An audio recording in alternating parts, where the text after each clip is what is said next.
ہے۔ اے اہل اسلام، اب اللہ اور اس کے رسول کی طرف سے ان مشرکوں سے جن سے تم نے عہد کر رکھا تھا بیزاری اور جنگ کی تیاری ہے۔ سو مشرکو، تم زمین میں 4 مہینے چل پھر لو اور جان رکھو کہ تم اللہ کو عاجز نہ کر سکو گے، اور یہ بھی کہ اللہ کافروں کو رسوا کرنے والا ہے۔ اور حج اکبر کے دن اللہ اور اس کے رسول کی طرف سے لوگوں کو آگاہ کیا جاتا ہے کہ اللہ مشرکوں سے بیزار ہے اور اس کا رسول بھی۔ اب اگر تم توبہ کر لو تو تمہارے حق میں بہتر ہے، اور اگر نہ مانو تو جان رکھو کہ تم اللہ کو ہرا نہیں سکو گے۔ اور اے پیغمبر، کافروں کو دکھ دینے والے عذاب کی خبر سنا دو۔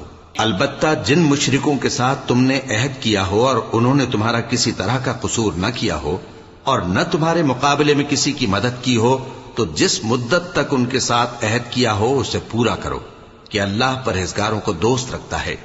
پس جب عزت کے مہینے گزر جائیں تو